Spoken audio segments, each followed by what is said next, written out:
locked and we are good to send that command. We have 31 minutes and 32 seconds for our support.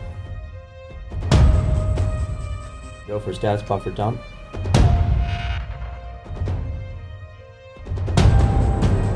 Since the retirement of the space shuttle, the engineering team is absolutely critical for Hubble.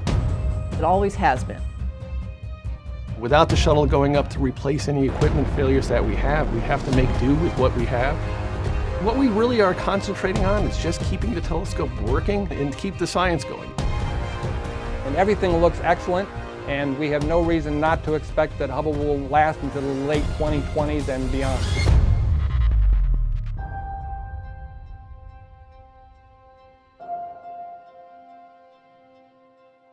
My name is Mike Wenz, and I'm the lead systems engineer for what's known as the Optical Telescope Assembly of the Hubble Space Telescope. I'm in charge of what's known as defined guidance sensors. These are the instruments that actually help Hubble do the exquisite and precise pointing that it does.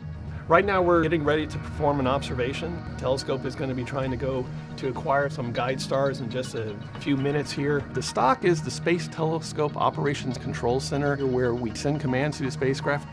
On a daily basis, we have to send up what's known as command loads. Step to DTMR is good. Step 3 is complete. Because the computers on Hubble are very old and they have very little memory, in fact, most of your memory sticks today are 20, 30, 100 times bigger than Hubble, we have to send up essentially a load of all the commands Hubble's going to be doing for the next 24 hours.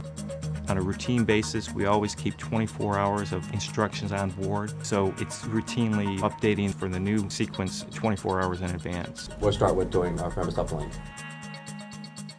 Hubble is always working, it's always doing something, it's always doing some sort of observation or calibration or getting ready for the next task.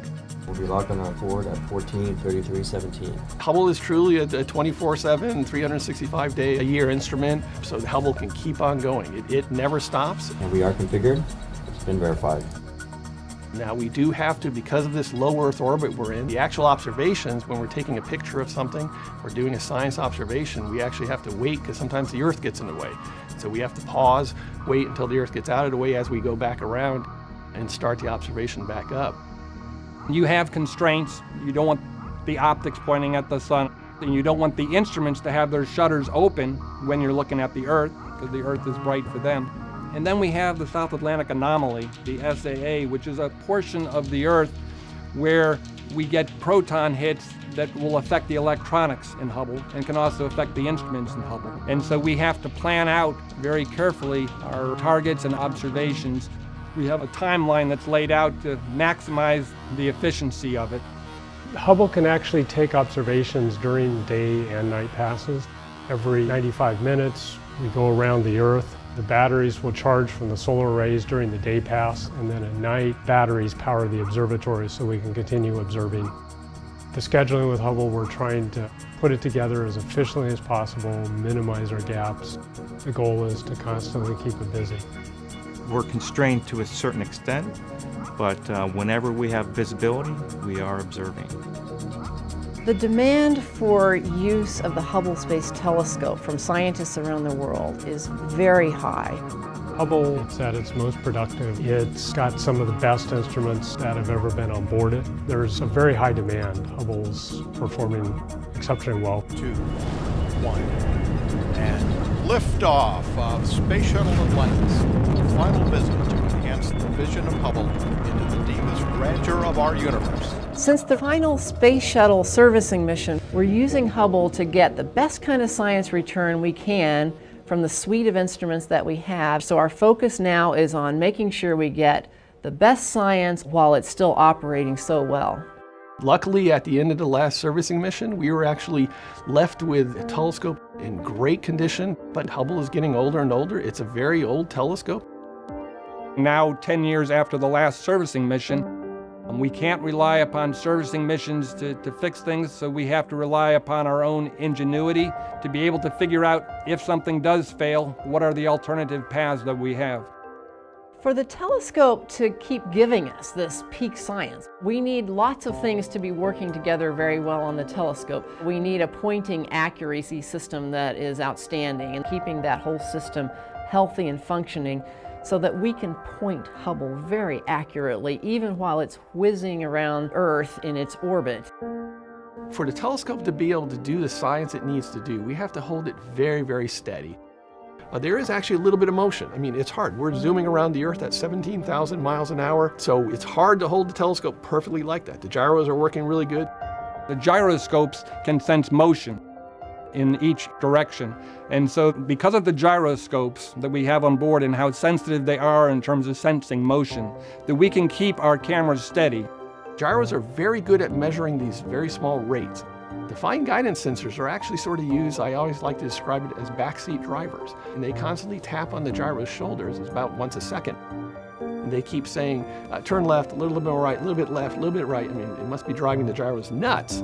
So the fine guidance sensors allow you that really fine control, but actually it's the gyroscopes driving the telescope. And they're doing a perfectly good job here. Everything looks good, our stars the right brightness. The reason that is because we need to make sure we have the correct guide stars. One of the things we look at is the brightnesses, and that's what we're measuring here. Those are about right for what the stars were. But also, we wanted to make sure they were exactly as far apart as we thought they were going to be. And it did. It did a check, and it passed a very, very tight tolerance check to make sure that those were the right stars. So we know we're locked up on the stars. We got a good lock here. The gyroscopes are very critical because to be able to move from one position to another position, the gyroscopes are the only thing that can tell us how we can do that. We have 6 gyroscopes on board Hubble. Currently, 3 of them are still working.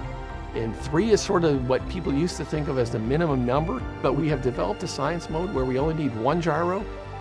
A big part of our job is to make sure that we can extend the life of Hubble and continue doing the high performance science that we're doing for many more years. And what we've done is we've gone through all the critical components of Hubble and said, how can we potentially make them last longer, as you might do with your own car as it's getting more miles on it. The gyroscopes have been our most problematic piece of hardware, so I helped lead an effort to develop a 2-gyro science mode. And we were able to use that mode on orbit and be able to perform science. And then learning from that, we actually developed a 1-gyro science mode that we've been able to test on orbit, but we haven't been called on to use. But in the end, possibly 5 to 10 to 15 years from now, when we're down to potentially our last gyroscope, that is the mode we will be in. Before we do anything on orbit for the first time, we have to test it out on the ground. And we're very lucky to have what we call the VEST, the Vehicle Electrical System Test Facility. And the key with the Vehicle Electrical System Test Facility is it's an exact copy of the main part of the telescope where all the electronics are. And it has the mechanical bays, it has the computers, the electronic boxes installed in there, and it has the cables and harnesses in there. And in fact, when we were building the VEST, we had the quality engineers came to us and said, you're not doing these cables exactly the way you should be doing them. You know, we've got better standards now. And our thing was, we're trying to build a copy of what we have on orbit. And so what you have in the VEST is an exact electrical copy of the Hubble Space Telescope. Every orbit as we come around the Earth, to be able to get our attitude correct, to get ourselves steady and locked on, the fine guidance sensors and the gyroscopes are key to that. And that's why those are the 2 of the subsystems that are on the top of our list as far as having contingency plans for and monitoring the health and safety of those and making sure we have them in peak performance. When something fails on Hubble, or we have an anomaly, something we don't understand, one of my jobs is to bring together the experts, which may be a thermal engineer, a mechanical engineer, an electrical engineer, a software engineer, all these different people. And we'll say, you know, how do we deal with this issue? And how can we work around it and return back to peak science? What you do is you come up with a list of what is available to you on the telescope in terms of potential. I could close this relay or open that relay or turn on this box. And I am continually amazed. You have a telescope on orbit that you can't even see. I mean, all you're doing is looking at the data coming down to you from the ground. These experts are able to use their ingenuity and come up with ways to continue to operate Hubble. And everything looks excellent, and we have no reason not to expect that Hubble will last until the late 2020s and beyond. I personally am extremely grateful to the Hubble operations team, these people who work day and night to keep Hubble operating providing exquisite science return, giving us the information that we need to know how Hubble's doing. Is it doing the kind of accurate pointing that we need? Is it getting the sensitivity in the various wavelengths of light in the various instruments that we need to have to do the science? Are we able to calibrate those observations in an accurate way? We couldn't do any of those scientific analyses if we didn't have this team of operations experts behind the scenes making sure that the details of Hubble's technical operations are being monitored, being handled, being managed, being planned in a near perfect way.